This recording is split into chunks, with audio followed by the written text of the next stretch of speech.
நம்ம சிஸ்டம்ல ஒர்க் பண்ணிட்டு இருக்கும்போது தப்பா ஏதாச்சும் என்டர் பண்ணிருந்தா அதை அன்டூ பண்ணிட்டு மறுபடியும் ரீடைப் பண்ற மாதிரி வாழ்க்கையிலயும் அன்டூ பட்டன் இருந்தா எப்படி இருக்கும்னு யோசிச்சிருக்கீங்களா?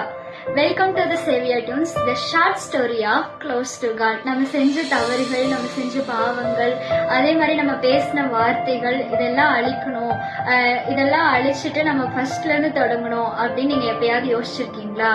அதுக்கு ஒரு வழி இருக்கு.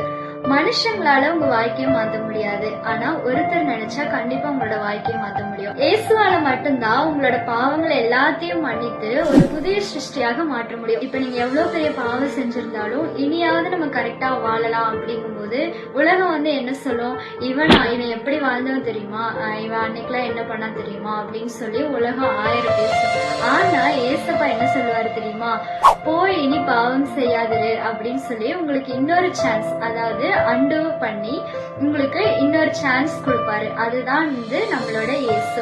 அவர்னால மட்டும்தான் உங்களோட பாவங்கள், குற்றங்கள், குறைவுகள் எல்லாத்தையும் மாற்ற முடியும், உங்களை ஒரு புது சிருஷ்டியாக மாற்ற. பைபிள்ல கூட இப்படியாக சொல்லப்படுது. 2 கொரிந்தியர் 5:17, ஒருவன் கிறிஸ்துவுக்குள் இருந்தால் புதிய சிருஷ்டியா இருக்கிறான், பழையவைகள் ஒளிந்து போயின, எல்லாம் புதிதாயின அப்படின்னு நம்ம பாக்குறோம்.